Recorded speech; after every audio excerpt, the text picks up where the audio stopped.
This show's wild. It seriously is. I'm excited for you to finish it just because the last 2 episodes are so fucking crazy. I honestly am too. So I did finish episode 9. I'm gonna have to try and bite my tongue and not talk about it. Oh, yeah.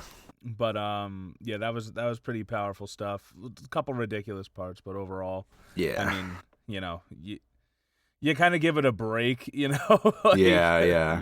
because of the context. But yeah, no, there's you know what? Let's Start. Let's get into it. All right, ready? All right, 3, 2, 1.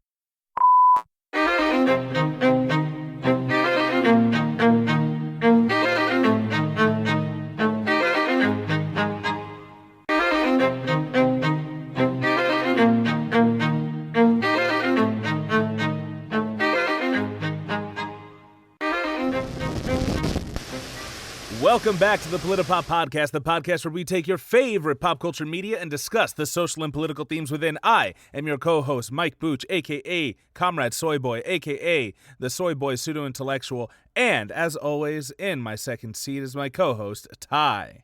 Hey, what's up?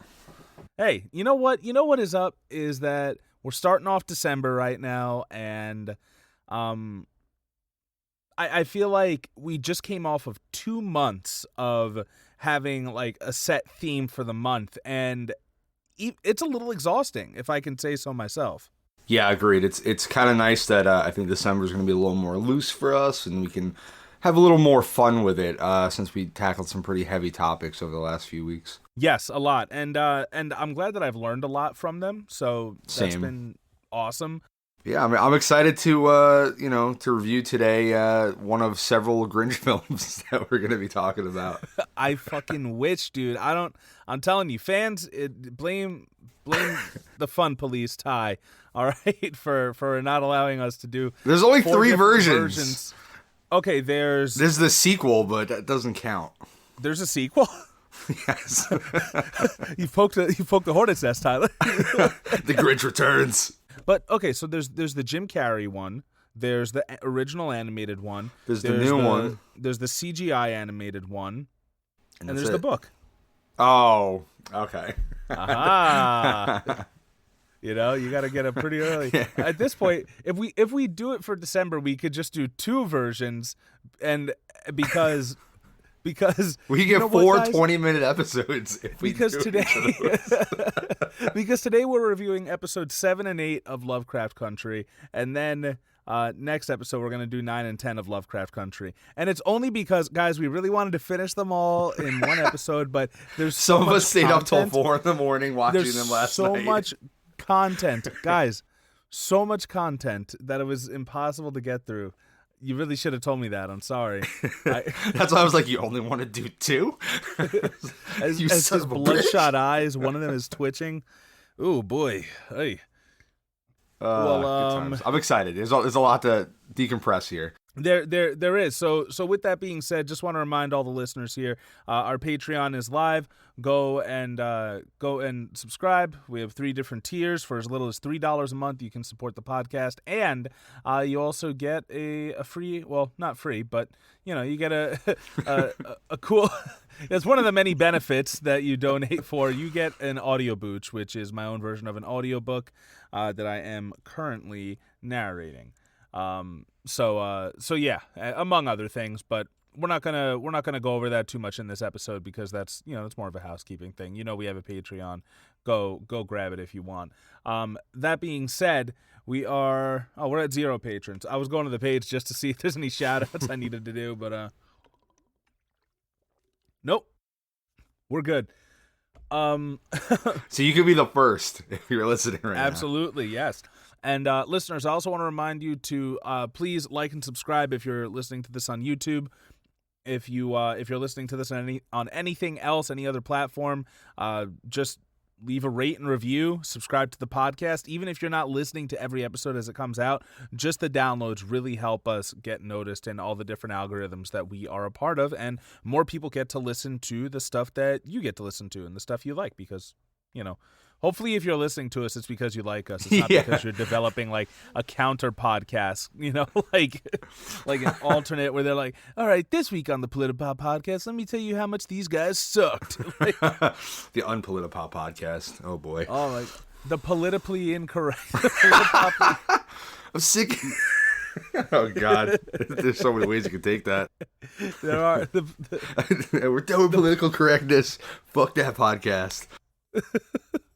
oh man. But yeah, so do those things. Those of you who are listening, thanks so much for your support. It really means a lot to us. It does. In this podcast, we're going to be reviewing episodes 7 and 8 of Lovecraft Country. By now it's already been done, but we got held up with the horror month in October and our Indigenous Spotlight month, named very well by a co-host Ty, month, which was in November. So that brings us here, finishing up Lovecraft Country. Just We're kinda returning. taking it easy. We're coming back. Yeah, and that being said, oh my God, Ty, do you hear that thing? Oh my God, I do hear it. That thing. What do you think it is? I think that thing might be. Oh gosh, I think it's a spoiler warning. Indeed, it is the spoiler warning, Ty. So if you have been following the first season, and maybe only, I don't know how that's working, of Lovecraft Country, then hopefully only, honestly, but we'll talk about that in a bit, of Lovecraft Country, please watch those episodes before you listen to us talk about them. 7 and 8 is what we're reviewing this episode, and there may be some leaks of 9. I'm not going to make any promises to the rest of you. But yeah, so that spoiler alert, that spoiler warning is out there. I am phoning it in, and Ty is picking up all of my slack, really, really bringing in the top-notch acting that I usually bring to your ears. So, so yeah, 7 and 8 happen.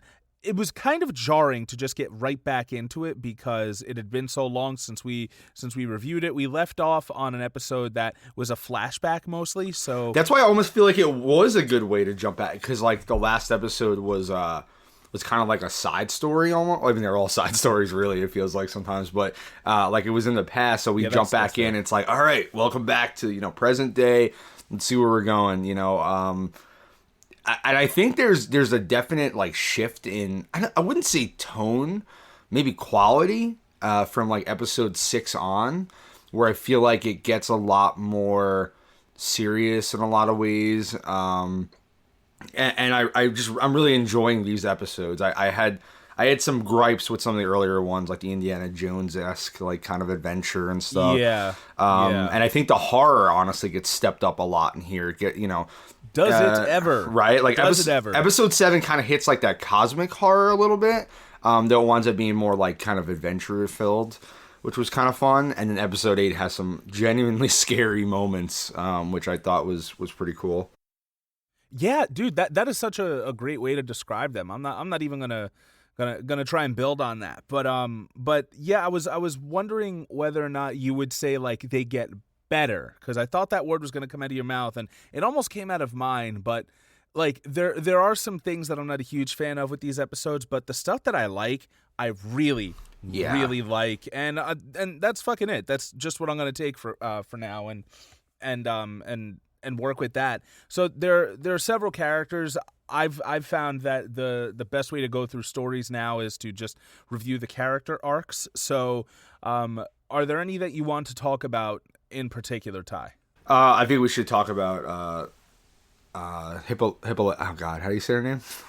Hippolyta. I prefer to say Hippolyta, but they do say several times it's Hippolyta. They do, yeah. Considering definitely. a huge theme of the episode is her proudly naming herself. So I guess we'll go based on how she names herself, right? It wouldn't be a good look for me to be like, I'd want to call her Hippolyta despite her. Mansplain to you real quick why that's not your name.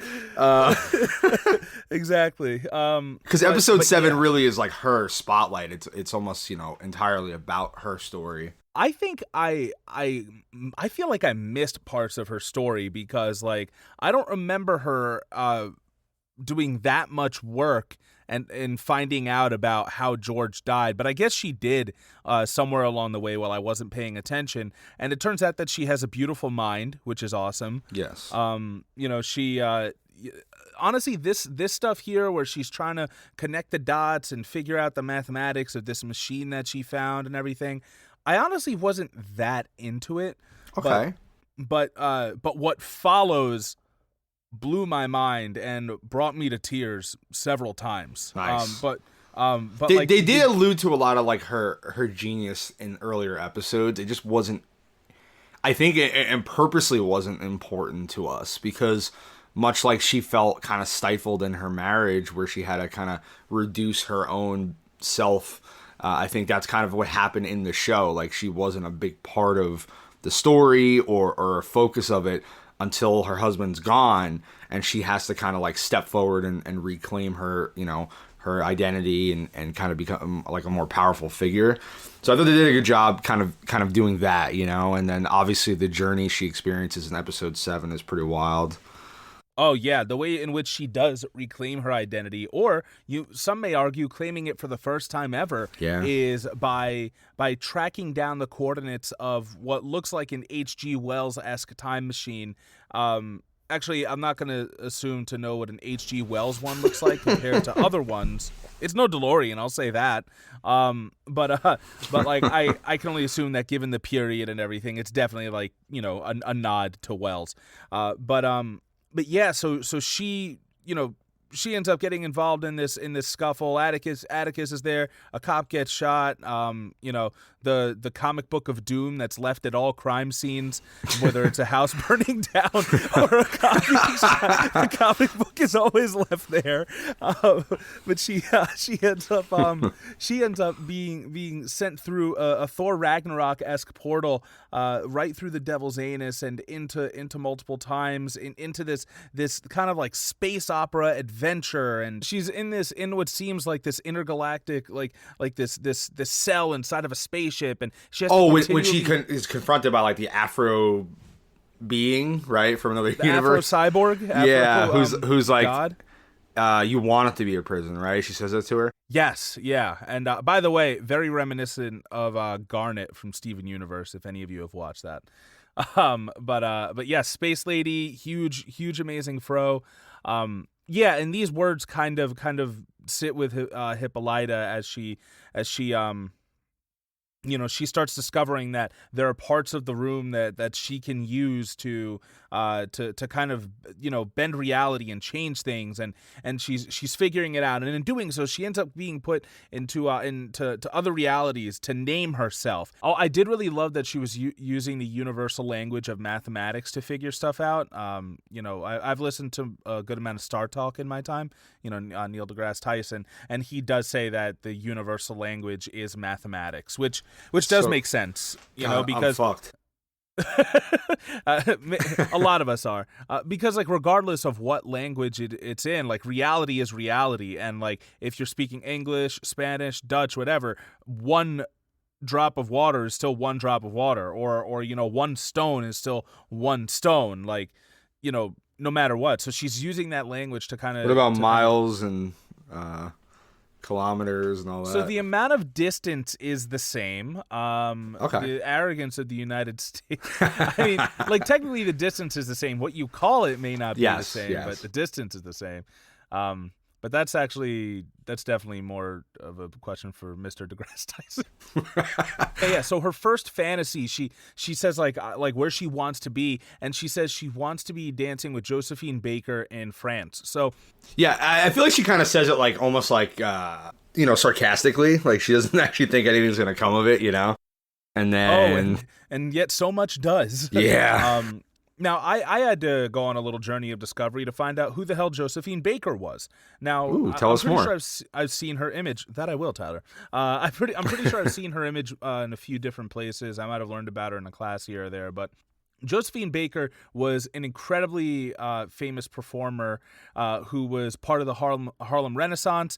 She was, I believe, of mixed race, but she was black. She presented as black. Right. She made sure that a big part of her act was black and authentic to African culture, which was an act of rebellion in itself because the majority of her audience, Ty, is white. Exactly.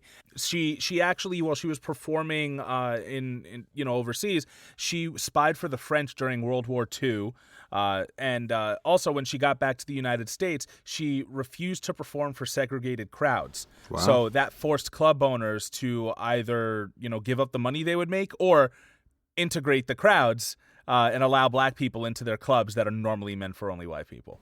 That's And, badass. Yes. And like, so the wild thing was, so I was reading more about her, and she had that much pull as a performer. Like, she kept her style so authentic despite most of her crowds being white. But like, this is just a great example of recent history in which activists, with their celebrity, they can use it, they can leverage it and use their platform to spread awareness. And so she has an incredibly important place in history as an activist, as a fucking spy, as a performer, as just an amazing person. And I pulled this quote that came from a short bio that you'll find in the show notes. She says, "You know, friends, that I do not lie to you when I tell you that I have walked into the palaces of kings and queens and into the houses of presidents and much more. But I could not walk into a hotel in America and get a cup of coffee, and that made me mad." So Hippolyta has this moment of discovery dancing alongside this woman, becoming like the best version of herself that she never got to be. And, she's having a good time with all the other ladies, dancing, traveling, globetrotting, smoking weed and shit. Like, she's living a great life. And she comes to this moment where she realizes like how much of her life has actually been a prison, how much of her civilian life of just, she thought she was happy just being a mother and a wife, and a big part of her was. And that is who she is, but also she missed so much of herself. And said, did she say I was the good Negro wife they wanted me to be? I think, or am I paraphrasing? Something along those lines. I'm not sure if that was the exact quote. And just that alone was like very, I don't know, very telling to me how like we all kind of have this inner white supremacy just by default. Even if we're black, we still see ourselves through the lens of our oppressors because of the society in which we're raised. And I was like, I don't know, I would go Sean King there for a second, but but I thought that was very telling. And she says, like, I hate white people, I want to kill all white people. I'm not going to confirm or deny whether or not I was with her on it, but hey, listen, the co-host of my show is white. I can say. It's all right. My girlfriend says it to me sometimes, so it's fine. Look, she doesn't say it directly to you. I want to kill you, white person. And then so she names herself there, and it's very powerful. And she says, "I am Hippolyta." And for those of you who don't know, Hippolyta has a place in Greek mythology. She was the queen of the Amazons. She was one of the Amazon. Wow. Amazons. Oh. Yeah, she was the queen of the Amazons, and she was the daughter of Ares, actually, the god of war, and she was also involved in one of the trials, one of the great tasks of Heracles, but that story didn't necessarily end well for her. But point is that Hippolyta, the name itself, is based on a very powerful figure. I mean, in all the Wonder Woman lore, Hippolyta is the mother of Wonder Woman. And then next, she named herself and finds herself in the midst of this like powerful like African tribe, and she's getting beaten up and trained and spoken to and encouraged by Nawi. Did you find out anything about this? Did you know anything about? I didn't know much about it. No, I did find it very jarring. I wasn't expecting this. This transition, to this like time period and this situation, but I thought it was really, it was a cool scene. It really played out really well. With, her trying to teach Hippolyta and all these other, women how to be strong and how to fight and how you have to always get back up, no matter what. Yeah. And in real life, Nawi was actually, and yeah, she's also given these definitions of like what freedom is. Like, they tell you that you're free, but you're only free to exist a certain way within their society. And, this is, this isn't a new sentiment. It's in a lot of anarchist texts as well, and beliefs of just like, yeah, like it's also actually, I think, like a lot of white supremacist texts, unfortunately. Like, you remember in Watchmen when they were like, oh, like that tyrant Redford, he's taking up all, less land we can hunt, less guns we can own, we're not free, blah blah blah. Now he's saying you're only free to be who you are in their society. You can't go outside of that. And, it's something that you and I have discussed also. Like, yeah, you're free to vote for a Democrat or a Republican. You're free to work or die in this society. Like, you're free to do exactly what they tell you to do. And really, there isn't as much freedom as we believe. No. In a 1978 interview in the village of Quinta, a Beninese historian met Nawi, who claimed to have fought the French in 1892. Nawi died in November 1979, aged well over 100.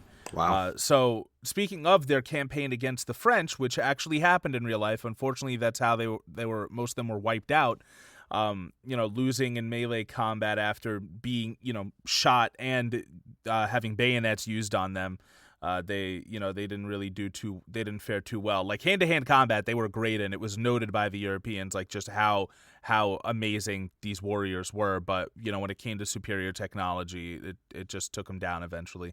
Instead of Nawi leading them in this version in Lovecraft Country, it's Hippolyta, and just really seeing that she's made this powerful transformation. And I'm so glad that they showed it to us instead of just like having her go into the portal and then a couple episodes later come back out of nowhere. And she's like, oh, by the way, I'm amazing. Like, I'm glad they went into it and gave us the time, because she has been such an underused character. And this episode is such a great moment, not only for Hippolyta, but also for Anjanou Ellis. She's the actor who plays her, and she shines in this episode. And I think they do a really great job also of body positivity representation, because they're playing Amazons, and yet Hippolyta does not look like Gal Gadot physically. Like, no. Her character is meant to be a bit of an older woman. Well, even when she was in like with Josephine Baker, right? Like, yep. She's dancing on stage with all these very skinny petite girls, and nobody's saying anything about her body. They're just like, get the fucking dance right, and they were all cool with her. Yeah, So yeah, exactly. And I thought that was awesome. They didn't shy away from it, and there's parts where you can see like a couple of rolls might be coming out of her armor, but like it was just really cool to see a real body. Yeah, and she looked badass. Honestly, like that was it was a really cool scene, right? Oh my god, man, yes. And they give her the fucking like the helmet with all the like the dressery feathers on it. It was awesome. I was all about it, and she gives this amazing speech, which I don't have quoted up, but watch the episode. It's honestly, if you've never seen Lovecraft Country, you could just watch that episode. You can watch episode 6 also on your they kind of stand alone. Yeah. However, if you watch just those 2 episodes, you will hate Atticus as a person. Yes. I still hate him. I hate him. He commit war crimes, but he also turns out to throw around homophobic slurs. But we'll get to his character in a bit. We will. The next part is also pretty important, right? Where she decides to be with her husband George one more time, right? Like laying in bed with him, and just being near him again now that he's passed away. And it really kind of took me by surprise, but I'm glad they did it, was when she had this like really great heart to heart with him about, which I mentioned a little earlier, her kind of like stifling herself, her identity, to be his wife, to be a good Negro wife, as you said, like she kind of quoted in there. And she finally admits that, like, God, I hope she fucking said that, man. now I'm nervous. I'm like, Mike's just throwing around. This isn't a good month for me, man. I've done some problematic shit. You're about to get canceled, dude. This is the Play Pop Podcast, and I'm your only host, Ty. A trip to Cancelmania. Yep, that's it. No, but yeah, she has this heart to heart with him, and explains how she has aspirations, and there's things that she's wanted to do that she hasn't been able to. She's been a wife and a mother, and in America, already being held down there. And I don't think he ever meant to do that to her, because they had real love, and in this moment he understands that, and he really does say he apologizes, because he never realized she felt this way, and it's just sad that she never got to do this with her real version of him, because I get this is less timeline stuff and more other worlds, right? It's like very Dark Towery, Yeah. Like, oh, dude, it's so fucking funny you said that. If you saw my notes. Oh, really? Yep. That's yeah, funny. but you're. I think you're spot on in saying that it is very Dark Towery, where like it doesn't seem like it's her literally going back in time. It seems like it's more her exploring alternate worlds. Yeah, and so she's trying to name herself. This is kind of like her last step to finding who she is, and truly, like you said, claiming her identity, is having this conversation with him. And, it goes from here to this like really trippy like space exploration, where she's actually taken on the role of her daughter's like comic book character, right? and Yes. like they're exploring space and like meeting different types of creatures and just like going on this wacky adventure. It feels like straight out of a comic book, and they're playing this this dialogue in the background from this movie Space is the Place. I don't know if you did any research on this, but I did a little bit. I actually did not on this, and I'm Okay. very glad you did. So Cool. Awesome. Let's Yeah, do this. so Tell me about it. I think his name's Sun Ra. He was an American jazz composer, and he actually starred in the film. I believe he also wrote it. He wrote all his own lines. And it's kind of a wacky film concept. He's a space-age prophet, jester, shaman, philosopher, and avant-garde jazz keyboardist band leader who's been in space and he's been missing for many years. He lands in Oakland, and Black Power's on the rise. He proclaims himself the Altered Destiny and holds a myth versus reality rap session. Hold on. Really sorry. What? We're good, guys. We are good. Oh, you looked it up? Yep. Here we go. Only to come here and discover that all I ever was the exact kind of Negro woman white folks wanted me to be. Boom. All right, good. I'm good. Not Okay. canceled, buddy. You still get to host the podcast. Whew, maybe that was close. I was like Jordan Peele in that sketch where he's sweating and everything. I had to find it. You're like, I know, yeah, you let were me tell you about nervous. this intergalactic rap battle, and I'm like, come on, motherfucker. Let me just get this fucking dialogue. But sorry, didn't mean to interrupt. No. Yeah, so he holds a myth versus reality rap session with black inner city youth. Then I think some white folks try to send agents to assassinate him, but he vanishes, taking I guess all the black people with him as the. I know this is going to be a crazy story, but sorry, a crazy question. This is a book, a movie, It's a movie. song? It's a movie. It's a movie. Okay. Yeah. So honestly, I wasn't sure if it could be real life. Like, no, it's a It's possible. sci-fi music film, right? So they use the dialogue from it in the back, and I actually did write down like some of the specific lines that they used.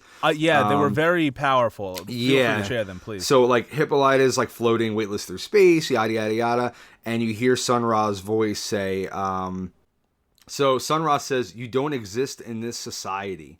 If you did, your people wouldn't be seeking equal rights. You're not real. If you were real, you'd have some status amongst the nations of the world. So we're both myths. I did not come to you as reality, come to you as the myth, because that's what black people are, myths." And that was just such obviously, a powerful statement to make, and it comes from, this 1974 blaxploitation film, but it works really well here. Just discussing, what black people have become to white people, to American society.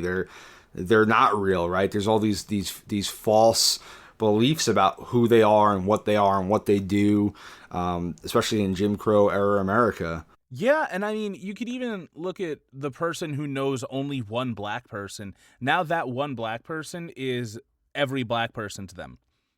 So if you've had a good relationship with a black person, every black person to you is automatically good. And if you had a less than stellar experience, then boom, that's everyone. Like, even one person can create or perpetuate a myth, which is just so much pressure on one person. Like, it's the weight on their shoulders of an entire ethnicity, an entire identity. It's a lot. But yeah, that was the similar interpretation that I had of it, the myths line. And I would also like to make an extra note, talking about body positivity, where George makes his return, that makes more sense, back to the episode. He also has a little bit of man titty going on. And you know what? It was great to just see representation on screen. As somebody with incredible man titties, I just want to say it was great to see representation. But yeah, also I know that we're on the space part, but it was also interesting to see George kind of confront his own misogyny and stifling his wife's growth. Like, to him, it might not have been that, but I think, she would have loved to have gone on those guide trips with him. And now seeing her potential as to what a strong individual she was capable of becoming if given the means, which, I don't think is just indicative of her character, but maybe more so, when we talk about women of color in general, right? We talk about representation and stuff. Which actually we're gonna talk about. I'm gonna talk about representations in media when we discuss Dee's arc as well. Nice. But yeah, so Hippolyta, I really loved that whole sequence, and Right. I guess we can bring her back up when we discuss Dee later. Yeah, I mean, the only thing I was going to say, the last moment of that episode is, she now has, traversed across, different realities, different worlds, and she's earned a place amongst these higher beings. And they give her the choice because she's, she finally has named herself, and she does choose to go back to Earth to be with her daughter. And I thought that was quite the sacrifice she made. She could have been this all-knowing, all-powerful being, but she does decide to go back home and protect her daughter. And that's kind of, towards the end of the episode, and I guess her last moment that we see for a while. How great of a short film would that have been too, dude? Yeah, it would have been. It's amazing what you can do with storytelling when done effectively, and that episode alone could have been some sort of short film or something. I think that was so great, and I didn't feel one way or the other toward Hippolyta when she was in the first episode, but damn if she isn't one of my top 3 favorite characters right now. You know what's funny? I think they did such a good job with the episode, but I don't know that I liked it. Isn't that it's interesting, right? That's a fair one. Only because I feel like there's only 10 episodes, and every episode is another character study, which is fine. But there's, it's very hard to know what the main plot of the story is. Where is it? I never know where it's going. I feel that's, I guess, my biggest complaint with the show. It's they just keep distracting you from where the main story is supposed to be going. Well, I mean, I think that's a very fair. I don't even want to say it to critique because it's just what they do. It's just an assessment of the story.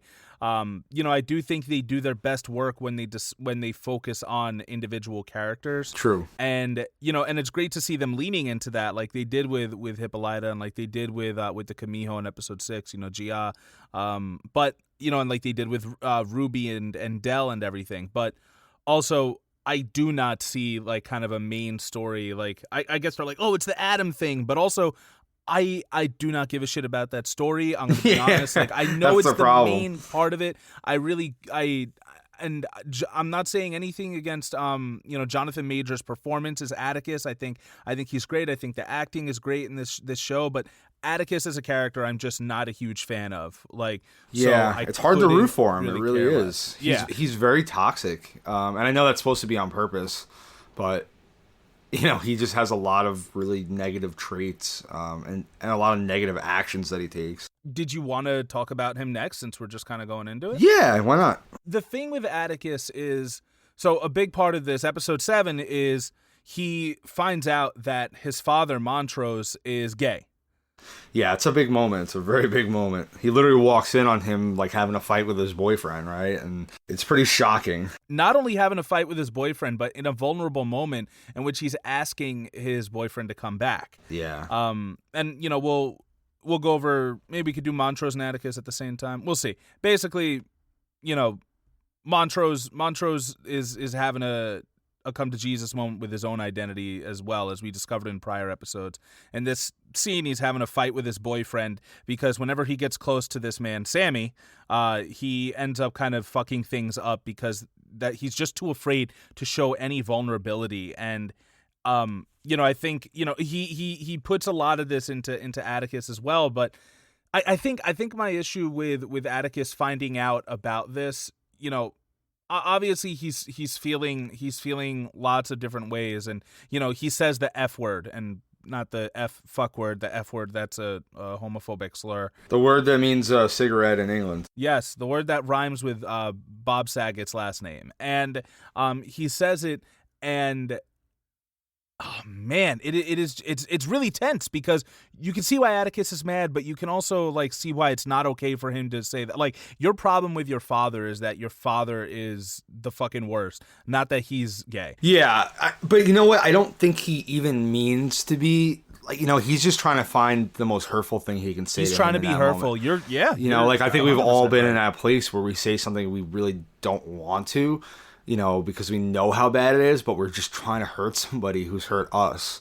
you know, and his I don't dad. imagine you've ever been in that situation. Yeah, I mean, Not my dad literally came out as gay, you know, and so a lot of the questions I think that Atticus has about his father are questions in the back of my mind, you know, so I understand where he's coming from.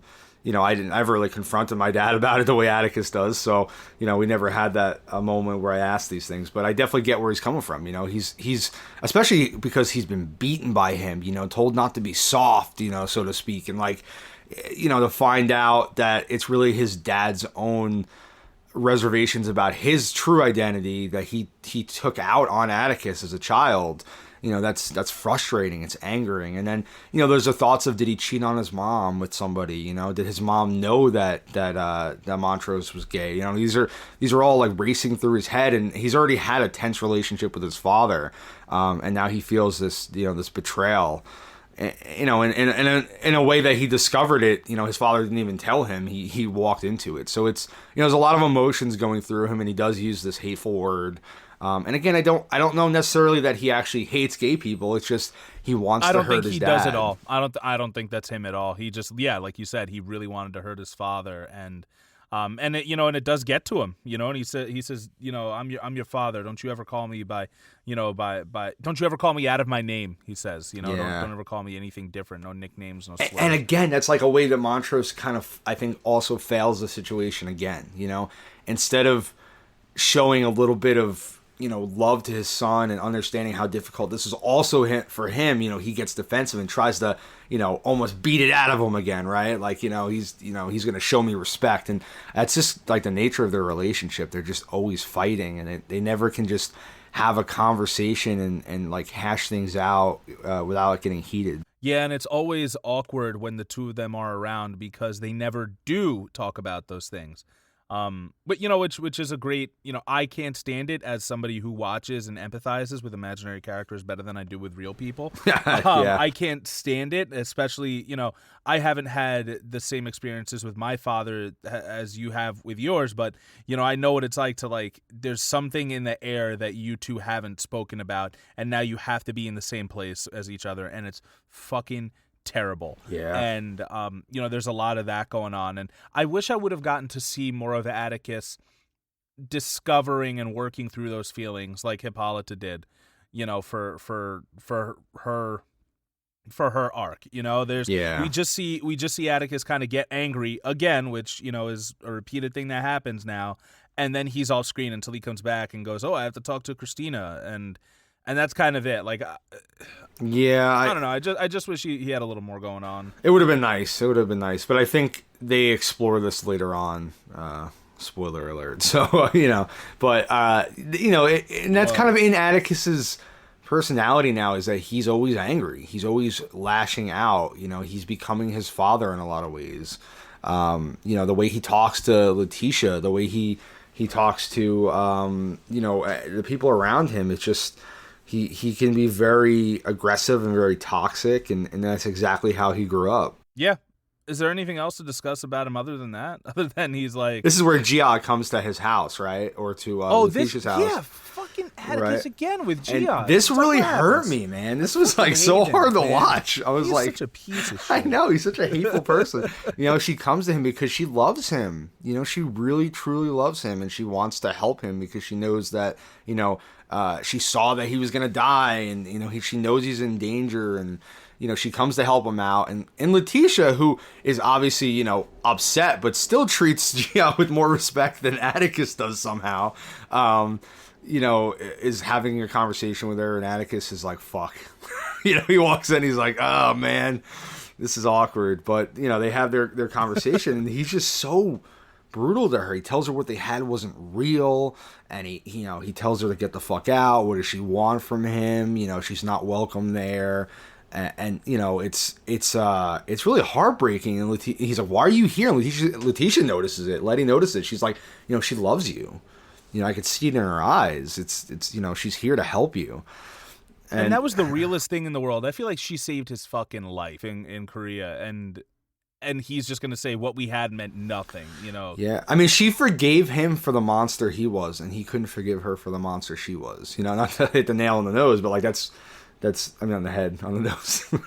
Nails have many body parts. Yeah, And they have so many body on parts. its head, much like ours are. So, But and I know she's literally like a type of monster, but it's like, and I know that was shocking for him, but he fucking murdered people. He committed war crimes against her friends and families. Yeah, and he thinks that like her being a monster is what Letty has a problem with. I feel like that's not what Letty has an issue with. No. But he's like, no, yeah, she's a fucking, nine-tailed demon fox, blah, blah, blah. Like, well, then they go, like, him and Letty go upstairs and they have this big blowout argument like usual, because that's what he does. It is. And he's like, we're surrounded by monsters. But there's so much more to that statement than I think literally monsters. I think it means... Well, they are literally surrounded by monsters.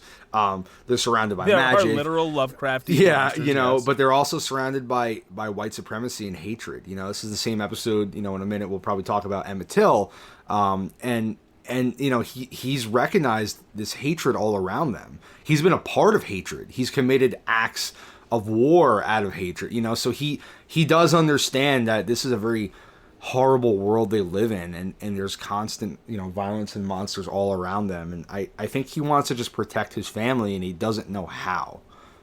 It is difficult to see him act this way and still have to like cheer for him somehow. Yeah. But yeah, when we do learn a little more about how his father grew up, we also see like, oh, so that's what you were projecting. Yeah, exactly. I mean, like his fathers are, they're all a product of hatred that they've experienced. Like, especially being people of color and, just experiencing all these things that a lot of other people don't have to, specifically white people. Yeah, exactly. And I think that.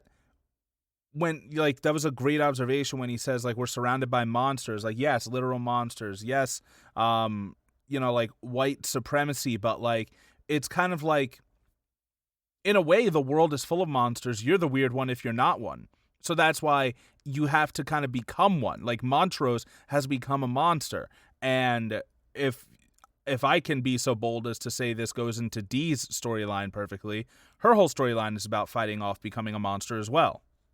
Right. It is. Yeah, so Dee, for those of you who don't remember either, is once again in one episode, they do such a great job with her. Yeah. Her name is, she's Diana. She is, who is she to Tick again? His cousin? Yes, that's his cousin. Well, okay.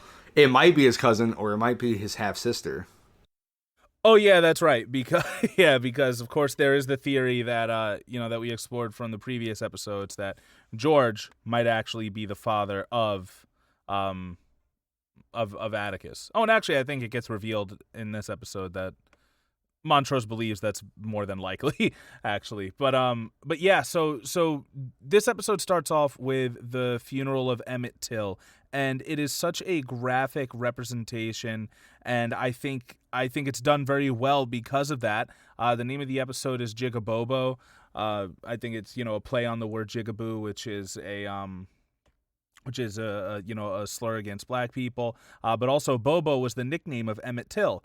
And I didn't realize until I looked it up a little later, but Emmet Till was in a previous episode, in like the third episode, just as Bobo, just as a regular kid. I didn't even catch that. That's cool. Just as a regular kid, spending some time with his friends, doing the Ouija board and stuff. But yeah, so for those of you who don't know, I think we've gone over it before, but Emmet Till was a young black boy who was accused of raping a white woman. I believe accounts say that he might have like whistled or just looked her way, and she cried rape, and they beat him. His face didn't even look recognizable. You can Google it yourself if you want, but I'll give you a trigger warning. Yeah, it really is disgusting. They beat him, they shot him, they tied him to a cotton gin wheel with barbed wire and drowned him. And we see a lot of this happen in the episode. When we do see that happen, it's actually not to him, but you can imagine them, right? Yeah, and you could see the graphic nature of what was really done. And just the part that really got me was at the beginning, is they're talking about how oppressive the heat is in Chicago, and when they're doing the wake, the heat is so bad that you can smell his body all over. South Side, and Well, it is just what was kind of crazy about, I mean, in real life, was that his mother actually had an open casket for this wake, right? Like, she wanted people to see what had been done to him, and this must have been so difficult for her, seeing his body like this, but she forced everyone to see, so they would understand, this, what an act of hate this was, and I think that was incredibly brave, and incredibly sad that they had to go through this for this young 14-year-old boy. But everyone who came to that wake saw, with their very own eyes, his body and how it had been mutilated. Yeah, because some people don't take it seriously. Some people don't believe it. I don't know how anyone on Southside wouldn't, but, like, guess what? Like, this is still a very real problem for us. We can say that we have businesses and we have rights and all this other stuff, but guess what?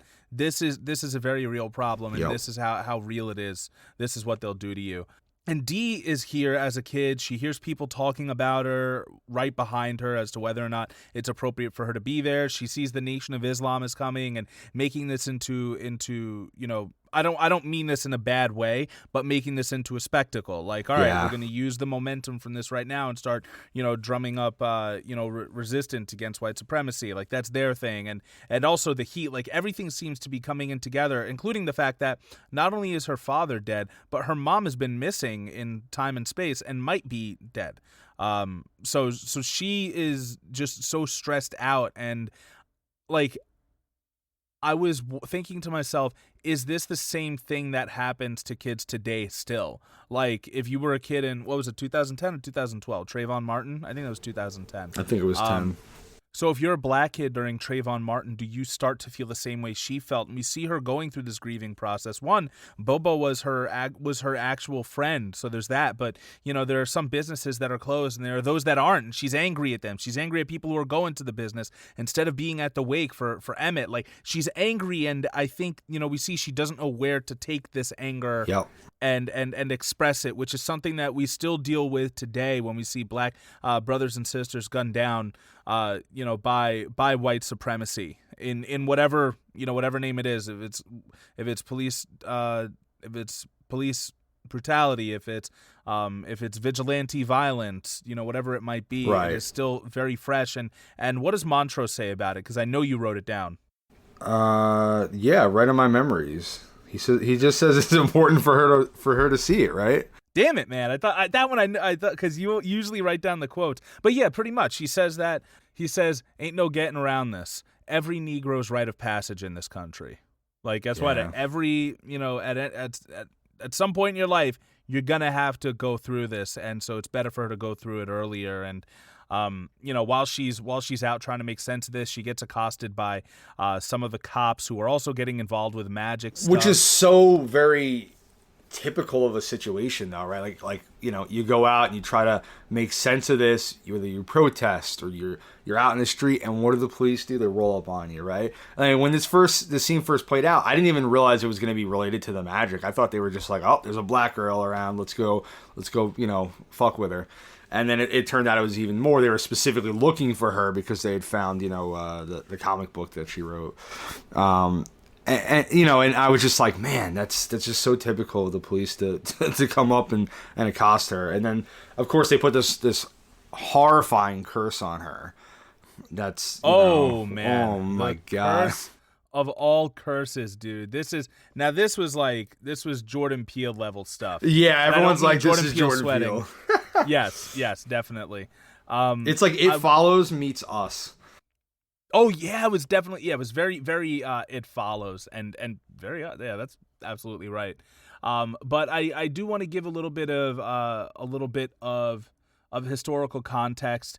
A big part of this is the book Uncle Tom's Cabin, which at a certain point, Dee starts seeing the characters from Uncle Tom's Cabin, like literally in the book, she starts seeing them kind of like as these monstrous characters, like kind of the way I think white America really wants them to be perceived. And then she starts seeing them in real life, which is part of the curse. So a little bit about Uncle Tom's Cabin. It was written by Harriet Beecher Stowe. It was published in 1852. The story follows a slave who saves this white girl, and in turn is purchased by her father. They become very close, and on her dying on her deathbed, her dying wish is that all of the slaves her father has are freed. Before her father can free all of his slaves and honor his dead daughter, he gets into an accident, dies. All the slaves are sold off, and the slave in question, Tom, he's sold to a very brutal owner, and he's whipped to death for refusing to give out the whereabouts of 2 female runaways. So, a big part of this book was actually to garner support for abolition and expose how terrible slavery really is. And I just want to mention how, like, we brought it up in the Halloween episode, and I might have brought it up since then, but like how media is such an important part of our society. And, as I was learning about it, I know I mentioned probably last episode or the one before that, I was talking about black hair, right, Ty? And like how, and like the history that comes with it, and how, while I was learning a little bit more about it, I discovered that like the way that black people were presented in entertainment kind of normalized black people's hair in real life. So if somebody had cornrows on a TV show, it kind of helped normalize cornrows in real life. Like it helped make black hair okay. And of course here we have Uncle Tom's Cabin garnering a lot more support for abolition by showing the depravity of slavery. So just know that, like, next time somebody says, why does it matter that there's a gay character here? Why does it matter that there's a trans character? Why does it matter that anyone is represented other than a white cis person? It's because that helps public image. It helps change the zeitgeist from someone seeing the myth, right, Ty? The myth of a black person on this TV show, versus maybe they see black people more on their TV and they're like, oh, well, wow, I actually, that I don't feel threatened by this one. It helps make it more real, make them seem like you said, actual people, instead of, something that you read about or heard about that wasn't true, it's unfortunate that does have to be done, but at least that does do something. Exactly. And like I think it really does help. Shows like Family Matters, right? Like seeing an American black family growing up, and I think it made a lot of people go, oh, like they're just like us. They're just trying to get through life. It's just those kind of things. I think really help bring people together in a way that dispels, like you said, these myths that are told about them. It's important. I do think also that no matter how good of intention something might have, you can't really control how it's going to be used by other people. And in this case, there are a couple characters, Topsy and Bopsy. Topsy is only a minor character, but her cultural impact is clear. She's described in the book as 8 or 9 years old, and besides being very black, had round, shining eyes, glittering as glass beads, and woolly hair braided into little tails, which stuck out in every direction. She was dressed in rags and spoke in broken English, and is described as an imp of darkness. Topsy's character qualities, other than her physical, terrible, exaggerated caricature of what a black child was, she also was meant to reflect intellectual capability because she was mischievous and she was a thief. But when well-meaning white people write things about black people or anyone else who's not a white person, sometimes it doesn't come out too well. And this character, was taken and made into a stereotype, the type of person who, the type of Negro who's going to dance for you and is really mischievous, and you got to watch them, otherwise they might steal. And unfortunately, like, that negative image of black kids of being like simple and unkempt, it still persists. It's just from those serialized depictions of like minstrel characters, and also in like Sambo and the Little Rascal, Buckwheat. So these are the characters, except they are incredibly exaggerated. They have these long, sharp nails. They have these bright, glowing eyes. They're dressed in rags, and they have the, oh God, are their teeth sharp or are their mouths just red? It might be a bit of both, because they have like lipstick smeared over their lips, which is obviously a reference to minstrel characters. And then these teeth, and they move like horror movie, like those ghosts when they look like what would you describe that as? I don't even know how, like they just look like these vicious little monstrous beings, and I think the way they move adds to how creepy they are. I think that's really what nails definitely, it. Yeah. You know, it's very Us, if you've seen that film. Like, they kind of like dance, and they move kind of gracefully and quick and then slow, and then, but it's also very like staccato and stop motiony. It is very it's creepy. just so bizarre. It'd be one thing if they were just like walking towards you, but like they're doing all these creepy moves, and throughout the episode it's done so well. It's legitimately scary in a way that this show hasn't really done, for me at least. And my girlfriend typically isn't scared of stuff, and even she was like, that's really creepy. They're moving in the background, they're dancing around down the alleyway, or she'll be going up to her house, and she'll be like, behind you, and no one will see it, and again, like, it follows and nobody else can see it, and then here they come, dancing down, and she's just barely getting away time and time again, and they keep playing that I think it's a song, right? Knock, let me in, something like that. Yeah, and it's just done so well, and she's just constantly being chased, and the scene in the alleyway really freaked me out. Is that they're getting closer and closer to her, and she doesn't even know they're behind her. It was so well done. But yeah, and I think when you take a person, right, like and it's kind of what I think we talked about with zombies a little bit in our Dawn of the Dead podcast. You take something that is supposed to be like a regular person, and you just change enough of their features to make them look monstrous. There's something terrifying about turning that lens on us, that it's just so creepy and unsettling. Yeah, and I think the article I have linked in the show notes puts it pretty well here. They say, Topsy and Bopsy are what all black children look like to racist white folks. Something wicked and less than human. It's possible that Lancaster, I believe that's the cop, chose this specific imagery to project his vision of Diana onto her, but it's more likely that Diana, in response to the trauma of losing her best friend to racial violence, manifested her fear of what she looks like to the outside world as an angry, tired, traumatized black girl. Oh, yeah, that's so sad. Yeah, and that's kind of how I was viewing it too, just like that it's this version of you that, like, now she finally is reconciling with the fact that, all right, this is what white people see us as. They see us as a threat, and they see us as this type of person. But also, like, if she gets angry, she has to make sure she's not that girl. If she becomes a performer, she has to make sure she's not that girl. Like, and it's just something that all black people have to kind of live with, the fact that, like, you're constantly trying not to perpetuate the stereotype that's automatically cast on you, and that thereby inciting aggression, like inherent aggression from you, because you're just kind of born oppressed. You're born a suspect, as Chris Rock says in his stand-up. Yep, exactly. Her arc also involves actually getting infected by these demons, because Montrose is an idiot. He goes to find her, and then like holds her completely still, not knowing these things are there, taking her. Oh, there's this whole thing with there's the whole thing with the spell they do, right?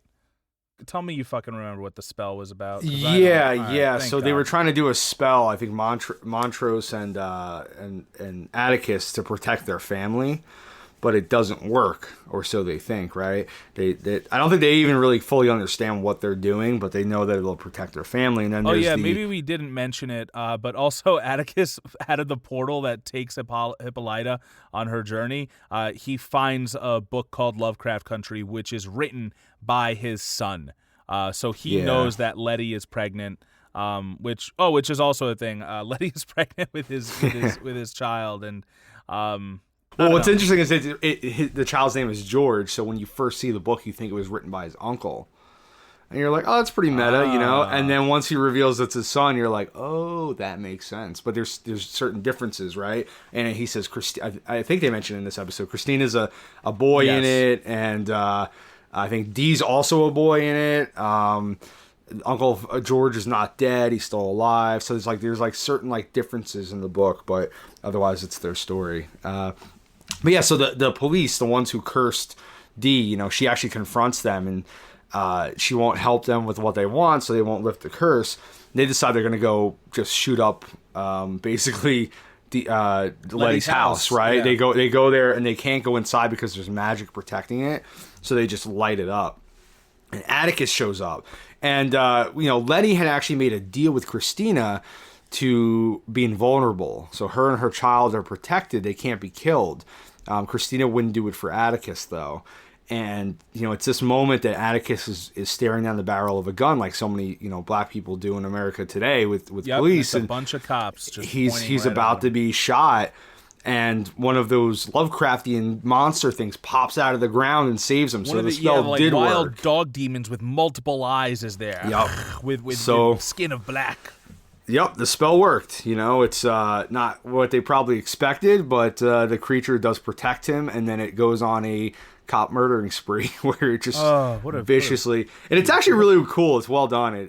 I really enjoyed how they did it. It was pretty I was wondering what you would think, because I remember when they first popped up, you were like, what the fuck is this? And I was like, so I wonder what Ty's going to say about this. But this was kind of cool. I dug it. They did it a little better, I thought. It looked cool. I think just having the one was nice. So that was pretty wild. So, the spell did work, and they created this creature that would protect them, and thus it does. It saves them from these police officers. And protects them. And we also find out at one point here that Montrose is dyslexic. Yeah. There's an interesting arc with Montrose here in that we do discover that, like, he really does love his family and his legacy, and I think it is in this episode, the Emmet Till episode, that, he talks about, like, it's a man who has a son, a man who has a family. Like, he wanted to be a father so bad, and it's just a shame that he wanted it because he wanted it to validate his own masculinity. But, that being said, he is a man, and he does love his family, and that's why, when they're doing all this fucking spell talk, he's like, I'll be the one to do it, and I'll put myself at risk. And because it turns out there's this whole thing with Atticus, and Christina wants to sacrifice him for her immortality on the autumnal equinox, which, Montrose, if this man doesn't know his equinoxes and his black history, because he was like, oh, the autumnal equinox is in 5 days. The language of Adam. This shit, I don't know. This is why I always tune out. I'm like, all right, whatever. Dude, like, same. I don't know. I tune out. It's like the Khaleesi moments in Game of Thrones. Yes. Which sucks because her arc is actually great, but it is. Story. How good is Michael Kenneth Williams in the show? Oh my God, he's dude! So good as Montrose. He really is, and I wonder if that actually makes the other actors have to take it up a notch because I'm seeing stellar performances from everybody in here, and that's I do like the moment where he's reading through the spell book, I think it is, and he mentions that he's dyslexic, and it's a dropped line. You wouldn't really think much of it, but it kind of reminded me of Freddie Gray, because there was a narrative about him after he had his spine shattered by police officers in Baltimore a few years ago, and like one of those narratives was just talking about how like he had grown up in housing projects that had lead paint, and like he had actually had a history all throughout his entire educational career as somebody with disabilities, somebody with learning disabilities and educational deficits, and just the type of person that made him, because his life ended up leading to selling drugs, and in turn that led to him being murdered by police. So just that kind of made me think, like, oh, I wonder what Montrose's life would have been like, just even if his education was different, if he had better access, if he had the kind of support that a dyslexic person should have, as opposed to, who he ended up becoming. I heard it's a bigger part of the book.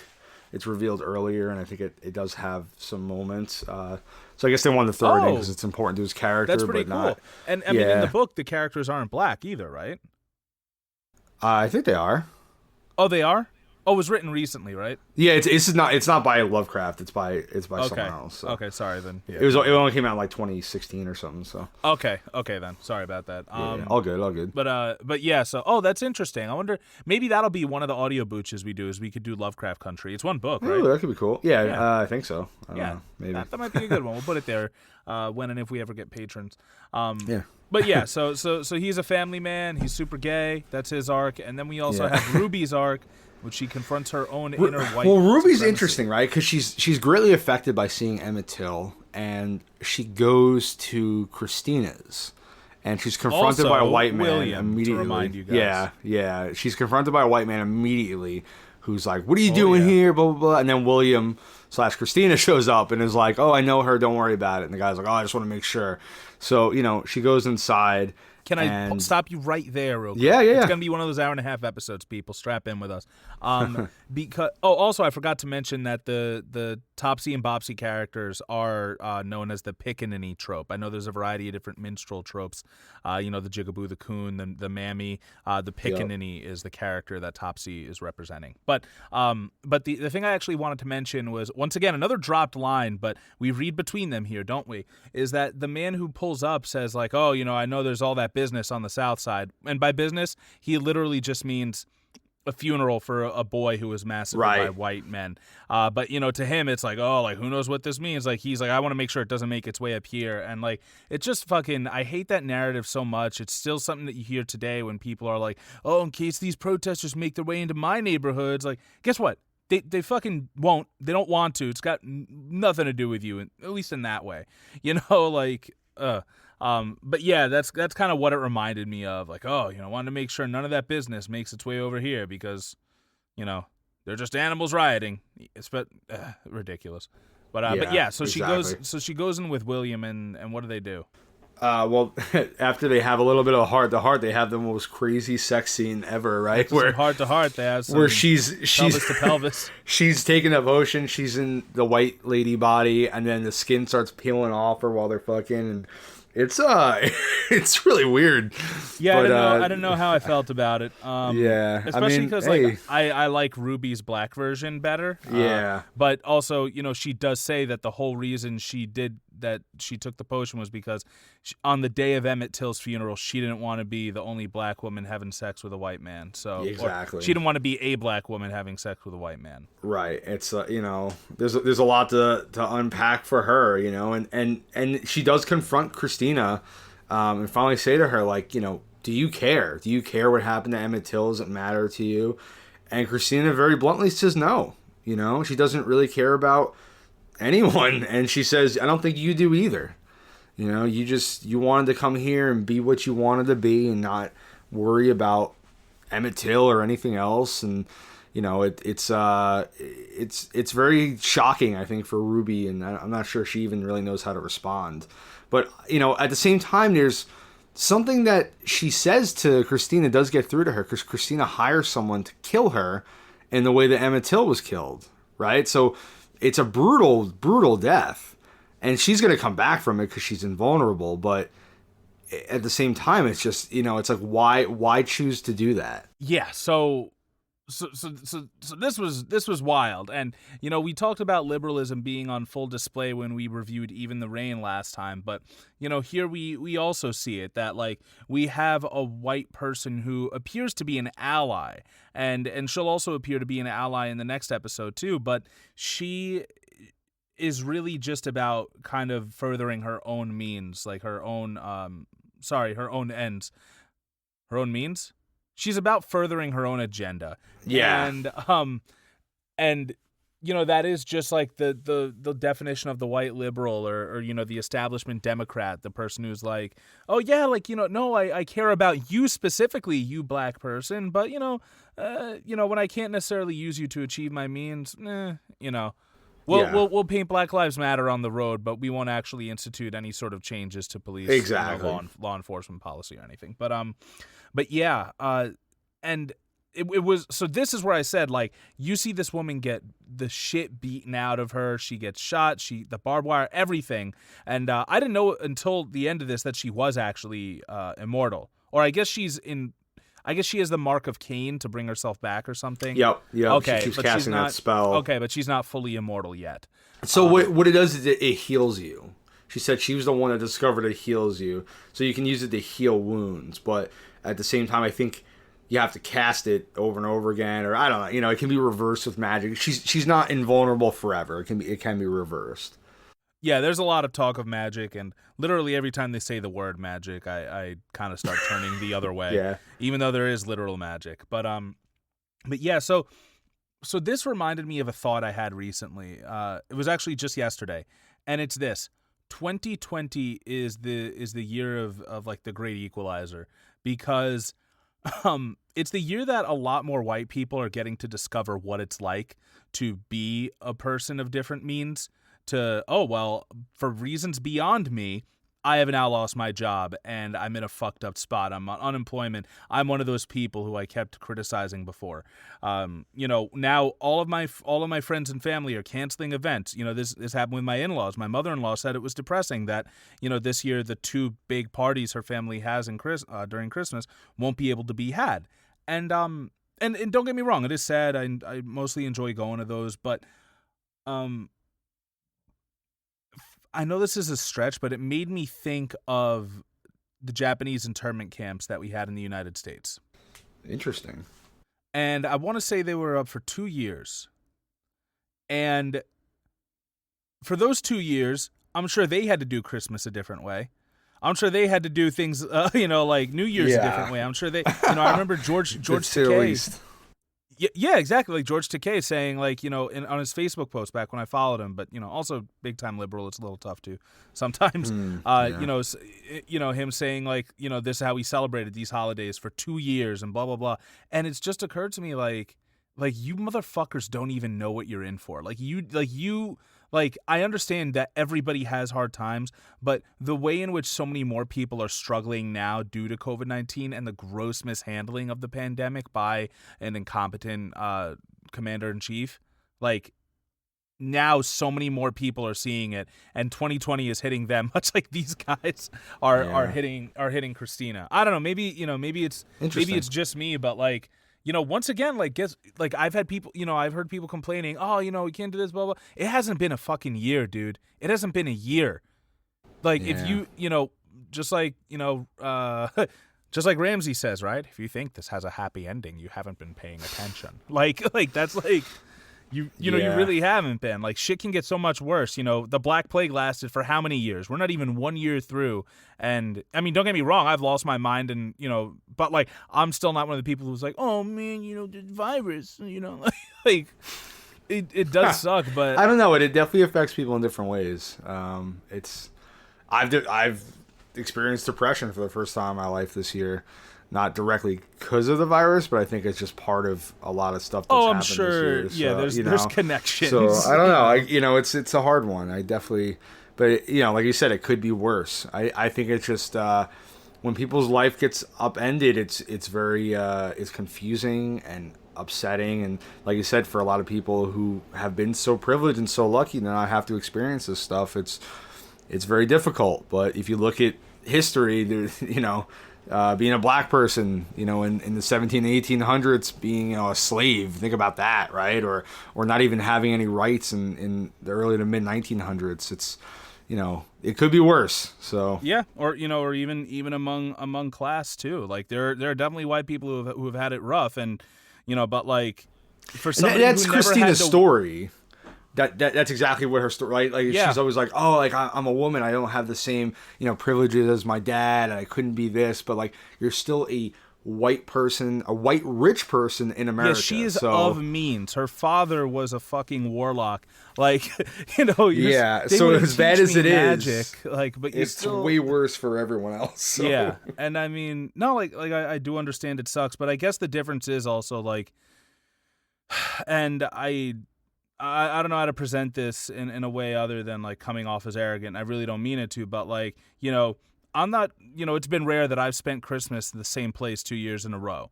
Right. For me, Christmas is different pretty much every fucking year, and your fucking house burned down on Christmas when you were what, 13, 12? I want to say 14. 14. Christmas Eve, or was it Christmas Day? I think it was Christmas Eve. Christmas Eve, your fucking house burned down. At least this year, that's a lot less likely to happen. We'll see what happens, but or maybe more likely. Who knows? Yeah, honestly, yeah, who does know? It's fucking commie. Let me get him.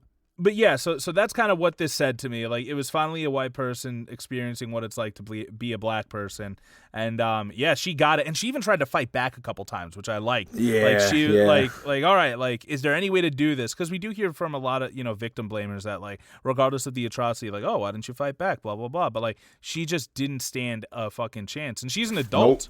Nope. She is. Never mind a kid like Emmet Till, but yeah. So at the end she comes back, and she was able to bring herself back, and the big thing becomes, how do we what's going to happen to Dee now that she's infected with this Pickaninny demon curse, and how do we save her? Where is Hippolyta? Yes. And anything on any of the other characters you want to talk about? No, I think I'm good. I think we'll be able to explore a lot more in the next 2 episodes. Oh yeah, I mean, I was caught off guard by a lot of this stuff. In a good way. The Hippolyta stuff I loved. The Emmet Till stuff was very effective. And then next episode takes us right back to where we were with Watchmen from HBO. It takes us back to Tulsa, 1921. Because I love me some time travel. And man, it's amazing to see just characters confront their trauma, but I'll leave it at that. And we'll have episodes 9 and 10 later. We will, you know what, we're going to do the Grinch at some point this month, right? We will definitely do the Grinch. A version, a couple versions in 1 week, who knows, but we'll do the Grinch. We're going to have fun with it. That being said, remember that you can listen to us, rate and review us on a variety of different apps. I would suggest Apple Podcasts if you can, but we're on, Google Podcasts, Spotify, iHeartRadio, you name it. We're on YouTube. You can find us on Twitter at PolitiPopPod, Instagram at PolitiPopPodcast. Email us at politipopcast@gmail.com. Find our show notes and sources, as always, at politipoppodcast.wordpress.com. Fucking subscribe to our Patreon, guys. We have an audiobook coming. We have custom art and everything. We have bonus episodes. We have watch-alongs. If we get 1 patron, I will do a watch-along this month. Hell yeah. It'll be worth your time. Do it. Yes, it's going to be fun. Just us talking. And it's going to be a fun time. But that being maybe said, I'll even be there if I can too. We'll make it real special. Oh baby. Look, it'll be like you won us in an auction and taking you out. That's it. Right. But yeah, for the Politipop podcast, I have been Mike Booch.